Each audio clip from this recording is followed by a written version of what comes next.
by Candid Dusting Powder. Candid dusting powder redness, irritation, sweat rash और fungal infection जैसे 4 skin problems का एक expert solution. अब रहो अनस्टॉपेबल कैंडिड डस्टिंग पाउडर के साथ। निहत्थे लोगों पर गोली चलाना, गैरकानूनी हत्या, टॉर्चर और यौन उत्पीड़न, ये संगीन आरोप इजरायली सेना की 5 स्पेशल यूनिट्स पर लगे हैं। अमेरिका ने पहली बार कबूला कि इजरायल आर्मी की 5 यूनिट्स ने भयंकर मानवाधिकार उल्लंघन किए हैं। यहाँ पर उम्मीद जताई जा रही थी कि जिम्मेदार यूनिट्स पर कार्रवाई की जाएगी। अमेरिका हर साल इजरायल को लगभग 32,000 करोड़ रुपए की सैन्य मदद देता है। उन हथियारों के इस्तेमाल पर नजर रखना उसकी जिम्मेदारी है। इसी आधार पर अमेरिका संबंधित यूनिट्स पर प्रतिबंध लगा सकता था, मगर उसने पेच फंसा दिया। कहा 5 में से 4 ने अपनी गलती सुधार ली है, जबकि 5वें के बारे में और जानकारी मांगी गई है, इसलिए उनकी फंडिंग में किसी तरह की रुकावट नहीं आएगी। तो आज हम जानेंगे इजरायली फौज पर मानवाधिकार उल्लंघन के आरोप क्यों लगे, उन आरोपों का अमेरिका इजरायल संबंधों पर क्या असर पड़ेगा और अमेरिका किसी बड़ी कार्रवाई से बचना क्यों चाहता है। नमस्कार, मेरा नाम दिव्यांशी सुमराव है। आप देखना शुरू कर चुके हैं लल्लन टॉप का अंतर्राष्ट्रीय प्रसंगों से जुड़ा रोजाना का कार्यक्रम दुनियादारी, जहां आज बात इजरायली सेना पर लगे आरोपों की। सबसे पहले बेसिक्स जान लेते हैं। इजरायल की फौज का आधिकारिक नाम है Israel defence forces, IDF। IDF के 3 मुख्य अंग हैं, थल सेना, जल सेना और वायु सेना। इजरायल के पास लगभग 1,70,000 एक्टिव मिलिट्री पर्सोनल्स हैं। 4.5 लाख से ज़्यादा की रिजर्व फोर्स है। 18 साल के ऊपर के यहूदी, द्रूज और सिसेसियन नागरिकों का IDF में शामिल होना अनिवार्य है। इजरायली अरब, धार्मिक पुरुषों और महिलाओं और मानसिक और शारीरिक तौर पर अक्षम लोगों को इसमें छूट मिली है। एक बार एनलिस्ट होने पर पुरुषों को 32 महीने और महिलाओं को 24 महीने तक काम करना होता है। इसके बाद इच्छुक लोग दूसरी फील्ड्स में काम करने के लिए स्वतंत्र होते हैं। इसी IDF की 5 यूनिट्स पर मानवाधिकार उल्लंघन के आरोप लगे हैं। ये कहानी शुरू होती है 20 अप्रैल से। कुछ मीडिया संस्थानों ने अमेरिकी विदेश मंत्रालय के सूत्रों के हवाले से दावा किया कि अमेरिका IDF की नेत्सा यहूदा बटालियन पर प्रतिबंध लगा सकता है। नेत्सा यहूदा का हिब्रू में मतलब है जुदेया फॉरएवर। इजरायली जुदेया का इस्तेमाल कब्जे वाले वेस्ट बैंक के लिए करते हैं। नेत्सा यहूदा पर फिलिस्तीनियों के खिलाफ दुर्व्यवहार, टॉर्चर और हत्या के आरोप लगते रहे हैं। इस यूनिट पर 2023 में फिलिस्तीनी महिला के साथ हिरासत में यौन शोषण के आरोप लगे। 2022 में यूनिट की हिरासत में 80 साल के एक फिलिस्तीनी अमेरिकी बुजुर्ग की मौत हो गई थी। उनको बेरहमी से टॉर्चर किया गया था। 2015 में नेत्सा यहूदा के स्नाइपर ने एक निहत्थे फिलिस्तीनी प्रोटेस्टर को गोली मार दी थी।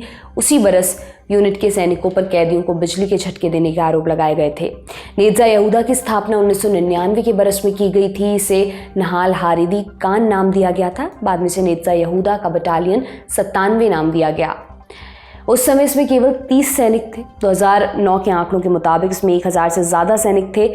उसके बाद से इसमें सैनिकों की संख्या बढ़ी ही है। इस यूनिट की पहली तैनाती रमला और जेनिन में हुई थी। बाद में इसे ऑक्यूपाइड वेस्ट बैंक में तैनात किया गया। जनवरी 2024 में इसके कुछ सैनिक गाजा में चल रही जंग में भी लड़ रहे हैं। IDF इस बटालियन को लेबनान और सीरिया से लगी इजरायली सीमा पर तैनात करने पर विचार कर रही है। इस यूनिट में कट्टर धार्मिक यहूदियों को भर्ती किया जाता है। उन्हें सेना में रहते हुए धार्मिक पढ़ाई और यहूदी रीति रिवाजों का पालन करने की इजाज़त मिली है। आमतौर पर कट्टर धार्मिक यहूदियों को सेना में शामिल होने से छूट मिली हुई है, मगर नेत्सा यहूदा इस मामले में अपवाद हैं। जब नेत्सा यहूदा पर बैन से जुड़ी रपटें पब्लिश हुई, इजरायली नेताओं ने इस पर कड़ी प्रतिक्रिया दी। प्रधानमंत्री बेंजामिन नेतन्याहू ने कहा, हम अपनी किसी भी यूनिट पर प्रतिबंध नहीं लगने देंगे, मैं ऐसे लोगों से पूरी ताकत से लड़ूंगा। वॉर कैबिनेट के मंत्री बेनी गेंट्स ने कहा, युद्ध के समय इजरायली सेना की किसी भी टुकड़ी या उसके सैनिकों पर प्रतिबंध लगाना गलत मिसाल कायम कर सकता है। मैं अपने अमेरिकी दोस्तों की इज्जत करता हूं, लेकिन ऐसा करना हमारे कॉमन एनिमीज को गलत पैगाम पहुंचा सकता है। इजरायली नेताओं की बयानबाजी के बाद मामले ने और तूल पकड़ा। 29 अप्रैल को पिक्चर और क्लियर हुई। उस दिन पता चला कि इजरायल की एक नहीं बल्कि ऐसी 5 यूनिट्स हैं जिनके दामन पर मानवाधिकार उल्लंघन के दाग हैं। अमेरिकी विदेश मंत्रालय ने मीडिया के सामने इसको स्वीकार किया, हालांकि उन्होंने इस मामले में कोई गंभीरता नहीं दिखाई। अमेरिकी विदेश मंत्री के प्रवक्ता वेदांत पटेल ने कहा, 4 यूनिट्स ने अपने काम में सुधार किया है। हम फिलहाल उनकी सैन्य सहायता नहीं रोक रहे हैं, मगर एक यूनिट को लेकर अभी भी दुविधा में है। उसके बारे में जानकारी मांगी गई है। वेदांत पटेल ने यूनिट का नाम तो नहीं लिया, लेकिन जानकारों ने कहा इशारा नेत्सा यहूदा की तरफ है। BBC की रिपोर्ट के मुताबिक मानवाधिकार उल्लंघन की घटनाएं 7 अक्टूबर 2023 को गाजा में शुरू हुई जंग के पहले की हैं। ज़्यादातर घटनाएं कब्जे वाले वेस्ट बैंक और जेरूसलम में दर्ज की गई हैं। अमेरिका ने अभी तक किसी भी यूनिट पर प्रतिबंध लगाने की तरफ इशारा नहीं किया है, लेकिन अगर उसने ऐसा कोई प्लान बनाया तो वो क्या कर सकता है। अमेरिका में इसके लिए लेही कानून है। इस कानून का नामकरण अमेरिका के पूर्व सेनेटर पैट्रिक लेही के नाम पर हुआ है। इसके तहत अगर कोई विदेशी सेना मानवाधिकार उल्लंघन की दोषी पाई जाती है तो अमेरिका उस पर प्रतिबंध लगा सकता है। इसके तहत अमेरिका का गृह और रक्षा मंत्रालय संबंधित मिलिट्री यूनिट तक पहुंचने वाली सैन्य मदद रोक देगा। उस सैन्य टुकड़ी को अमेरिका की तरफ से ट्रेनिंग नहीं दी जाएगी। अमेरिका इजराइल की कितनी सैन्य मदद करता है? सैन्य सहायता के मामले में अमेरिका इजराइल का सबसे बड़ा सहयोगी है। वो उसे हर साल 30,000 करोड़ रुपए देता आया है। 1946 से 2023 तक अमेरिका ने इजराइल की $263 बिलियन माने 21 लाख करोड़ रुपए से ज़्यादा की मदद की है। अगर अमेरिका प्रतिबंध लगाता है तो क्या इसका इजराइल की सेना पर कोई असर पड़ेगा? जानकार कहते हैं इसका असर इजराइल पर नहीं होगा। लेही कानून के तहत अगर किसी एक बटालियन पर प्रतिबंध लगता है तो पूरी सेना को मिलने वाली सहायता नहीं रोकी जाएगी, सिर्फ उल्लंघन करने वाली टुकड़ी की ट्रेनिंग और सैन्य सहायता रोकी जाएगी। अब तक अमेरिका ने किन सेनाओं पर प्रतिबंध लगाए हैं? अब तक अजरबैजान, किर्गिस्तान, मेक्सिको की सेना पर इस कानून के तहत प्रतिबंध लगाए जा चुके हैं। इजराइल पर पहली बार इस कानून का इस्तेमाल हो सकता है। इस मसले को और विस्तार से समझने के लिए हमने एक्सपर्ट से बात की। हमने पूछा अभी अमेरिका ने IDF की 5 यूनिट्स पर मानवाधिकार उल्लंघन के आरोप लगाए हैं, मगर ये भी कहा कि 4 यूनिट्स ने अपने काम में सुधार कर लिया है। एक के बारे में जानकारी जुटाई जा रही है, इसलिए उन तक पहुंचने वाली सैन्य मदद रोकी नहीं जाएगी और ना ही किसी तरह का बैन ही लगाया जाएगा। इससे पहले एक और वाकया याद आता है जब अमेरिका ने UN सिक्योरिटी काउंसिल में संघर्ष विराम के मसौदे पर वीटो करने से मना कर दिया। इसको इजराइल के प्रति अमेरिका की नाराजगी के तौर पर देखा गया, मगर अमेरिका ने तुरंत सफाई दी कि इजराइल संघर्ष विराम का प्रस्ताव मानने के लिए बाध्य नहीं है। अमेरिका इजराइल के खिलाफ सख्त कार्रवाई से बचता क्यों है? देखिए, इस सवाल के 2 पहलू हैं। एक ये कि सबसे पहले अमेरिका ने इजरायली डिफेंस फोर्सेस के यूनिट्स को मानवाधिकार उल्लंघन के लिए जिम्मेदार ठहराया। ये एक पहलू अपने आप में है, क्योंकि ऐसा उमूमन नहीं होता कि कोई एक स्टेट के स्पेसिफिक मिलिट्री यूनिट को कोई दूसरा स्टेट, स्पेशली एन अलाई, वो कहे कि आपने जो किया है वो गलत किया है, ये सही नहीं है, मानवाधिकार के का उल्लंघन है, अगेंस्ट। तो ये अपने आप में ये एक बड़ी बात है। इसका रीजन ये है कि अभी अगर आप देखें, यूएस में इलेक्शंस होने वाले हैं और डेमोक्रेटिक पार्टी जो है यूएस में, जो प्रेसिडेंट बाइडेन की पार्टी है, वो हमेशा से मानवाधिकार को एक प्रायोरिटी रखता है इंटरनेशनल रिलेशंस, और उसके ऊपर काफी डोमेस्टिकली, इंटरनली दबाव बना हुआ है कि इजराइल के खिलाफ कुछ कार्रवाई की जाए। स्पेशली जो डेमोक्रेटिक पार्टी की कंस्टिट्यूएंसी है, जो एक लिबरल इंटरनेशनल ऑर्डर के लोग हैं, सपोर्टर हैं, और तो उसको ध्यान में रखते हुए ये कहा गया है बाइडेन एडमिनिस्ट्रेशन की तरफ से। दूसरा पहलू ये है कि क्यों अमेरिका हेसिटेट करता है इजराइल के खिलाफ किसी सख्त कार्रवाई को करने में।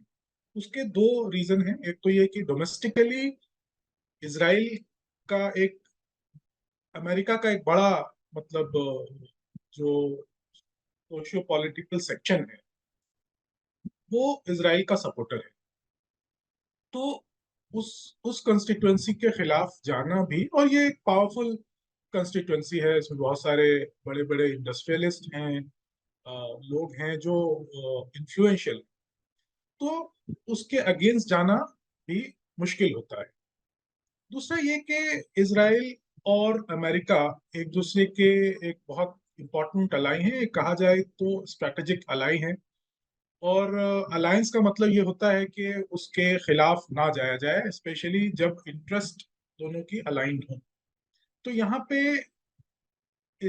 बाइडेन एडमिनिस्ट्रेशन और नेतन्याहू गवर्नमेंट, जो है नेतन्याहू लेड गवर्नमेंट इजराइल में है, उनके बीच में काफी सारी टेंशन्स हैं अभी, जिसकी वजह से बहुत सारी चीजें हमें देखने को मिल रही हैं।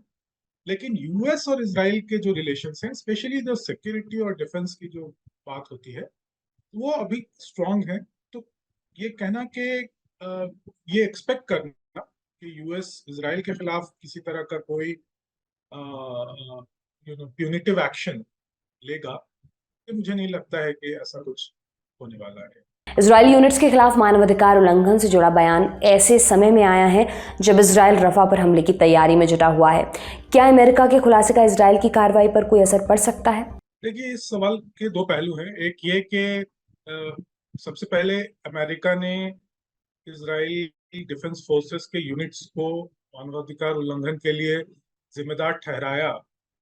ये एक पहलू अपने आप में है, क्योंकि ऐसा उमूमन नहीं होता कि कोई एक स्टेट के स्पेसिफिक मिलिट्री यूनिट को कोई दूसरा स्टेट, स्पेशली एन अलाई, वो कहे कि आपने जो किया है वो गलत किया है, ये सही नहीं है, मानवाधिकार के का उल्लंघन है, अगेंस्ट।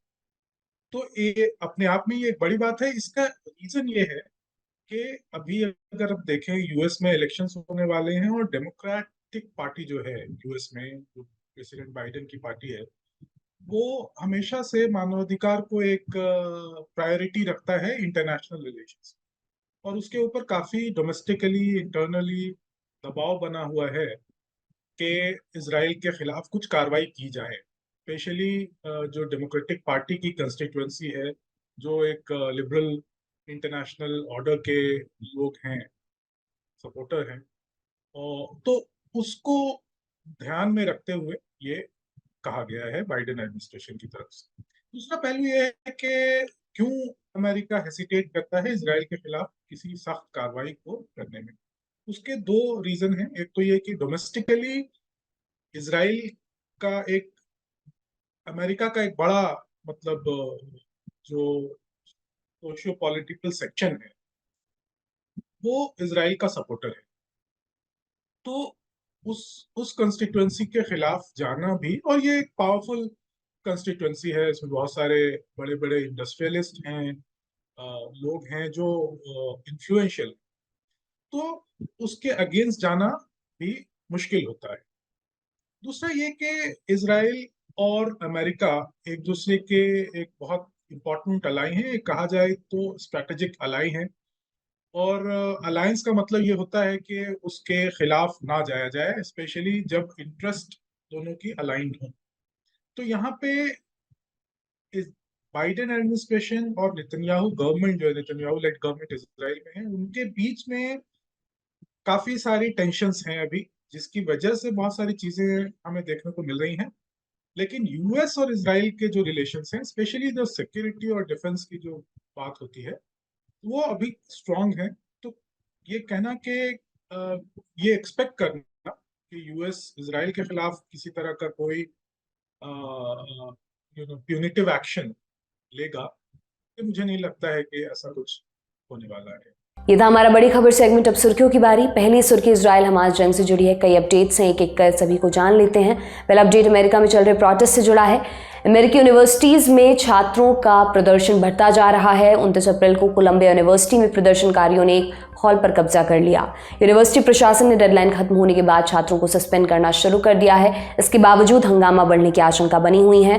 प्रदर्शनकारी छात्र इजराइल हमास जंग में संघर्ष विराम की मांग कर रहे हैं। उनकी डिमांड ये भी है कि यूनिवर्सिटीज इजराइल से जुड़ी कंपनियों से रिश्ता तोड़े। फ्रांस के कॉलेजेस में प्रो फिलिस्तीन प्रोटेस्ट खत्म कराने के लिए दंगा रोधी पुलिस बुलाई गई है। इस प्रोटेस्ट के बारे में हम दुनियादारी में विस्तार से बात कर चुके हैं। एपिसोड का लिंक आपको डिस्क्रिप्शन बॉक्स में मिल जाएगा। दूसरा अपडेट इजराइल से है। वहां भी प्रोटेस्ट हो रहा है। प्रदर्शनकारी सरकार से बंधकों को छुड़ाने की मांग कर रहे हैं। उनका कहना है कि रफा में ऑपरेशन चलाने से पहले बंधकों को वापस लाया जाए। 29 अप्रैल को प्रदर्शनकारियों ने इजरायली डिफेंस फोर्सेज IDF के हेडक्वार्टर के पास नारेबाजी की। बाद में हुजूम प्रधानमंत्री बेंजामिन नेतन्याहू की लिकुद पार्टी के मुख्यालय की तरफ बढ़ा। पुलिस ने उन्हें रोकने के लिए वाटर कैनन का इस्तेमाल किया। 5 लोगों को गिरफ्तार भी किया गया है। तीसरा अपडेट संघर्ष विराम प्रस्ताव से जुड़ा है। इजराइल हमास जंग में संघर्ष विराम की गुंजाइश बन रही है। इजिप्ट की राजधानी काहिरा में पिछले कई दिनों से बातचीत चल रही थी। 28 अप्रैल को हमास का प्रतिनिधिमंडल काहिरा से रवाना हो गया। वे अपनी लीडरशिप से चर्चा करेंगे। हमास के एक नेता ने कहा कि अब तक का सबसे बड़ा ऑफर है। इस बीच अमेरिका के विदेश मंत्री एंटनी ब्लिंकन और ब्रिटेन के विदेश मंत्री डेविड कैमरन ने प्रपोजल स्वीकार करने की अपील की है। दोनों 29 अप्रैल को सऊदी अरब में वर्ल्ड इकोनॉमिक फोरम में थे। वहाँ कैमरन ने प्रस्ताव की शर्तों पर कुछ हिंट दिए। बकौल कैमरन हजारों फिलिस्तीनी कैदियों की रिहाई के बदले कुछ इजरायली बंधक छोड़े जाएंगे। इस दौरान 40 दिनों का संघर्ष विराम रहेगा। टाइम्स ऑफ इजराइल की रिपोर्ट के मुताबिक इजराइल ने 40 बंधकों को छोड़ने की मांग रखी थी। बाद में न्यूयॉर्क टाइम्स ने 3 इजरायली अधिकारियों के हवाले से दावा किया कि इजराइल 40 के बजाय 33 बंधकों पर संघर्ष विराम करने के लिए तैयार है। हमास के कब्जे में कितने बंधक हैं? लगभग 130। उनमें से कईयों की मौत हो चुकी है। इजराइल ने हालिया प्रस्ताव में महिलाओं, बच्चों और 50 से ऊपर के पुरुषों को छोड़ने के लिए कहा है। अल हदीद के मुताबिक हमास 1 मई की शाम तक अपना जवाब सुनाएगा। इस बीच एक इजरायली डेलीगेशन को काहिरा के लिए स्टैंड बाय पर रखा गया है। कहा जा रहा है कि हमास के जवाब के बाद ही वे इजरायल से निकलेंगे। आज की दूसरी और अंतिम सुर्खी स्कॉटलैंड से है। स्कॉटलैंड के प्रधानमंत्री हमजा यूसुफ ने अपने पद से इस्तीफा देने का ऐलान किया है। उन्होंने स्कॉटिश नेशनल पार्टी के लीडर की कुर्सी भी छोड़ दी है। यूसुफ मार्च 2023 में प्रधानमंत्री बने थे। 25 अप्रैल 2024 को यूसुफ ने स्कॉटिश ग्रीन पार्टी के साथ गठबंधन तोड़ दिया, जिसके चलते उनकी सरकार अल्पमत में आ गई थी। फिर विपक्ष ने उनके खिलाफ अविश्वास प्रस्ताव लाने की धमकी दी। एसएनपी अकेले दम पर बहुमत हासिल करने की स्थिति में नहीं थी, इसलिए 29 अप्रैल की शाम हमजा यूसुफ ने इस्तीफे का ऐलान कर दिया। उनके इस्तीफे के बाद क्या होगा? उत्तराधिकारी की तलाश की जाएगी। इसके लिए 28 दिन का समय है। जब तक नया लीडर नहीं चुना जाता, हमजा पद पर बने रहेंगे। अगर कोई पार्टी बहुमत हासिल नहीं कर पाई, तब नए सिरे से चुनाव कराए जाएंगे। हमजा यूसुफ की कहानी क्या है? वो स्कॉटलैंड के पहले मुस्लिम प्रधानमंत्री थे। उनके पिता पाकिस्तान से 1960 के दशक में स्कॉटलैंड गए थे, जबकि उनकी मां केन्या के एक दक्षिण एशियाई परिवार में पैदा हुई थी। हमजा की पढ़ाई लिखाई ग्लासगो में हुई है। कुछ समय तक उन्होंने कॉल सेंटर में काम किया। बाद में वो एक सांसद के असिस्टेंट बन गए। 2011 में वो एसएनपी के टिकट पर सांसद बने। 2016 में ट्रांसपोर्ट मिनिस्टर बनाया गया। 2018 में जस्टिस मिनिस्टर की जिम्मेदारी उन्हें मिली। मई 2021 में उन्हें हेल्थ डिपार्टमेंट सौंपा गया। वो भ्रामक और सांप्रदायिक ट्वीट्स के लिए विवादों में भी रहे हैं। आज की दुनियादारी में बस इतना ही। कल फिर आपसे मुलाकात होगी इसी उम्मीद के साथ मैं विदा लेती हूँ। शुक्रिया। शुभ रात्रि।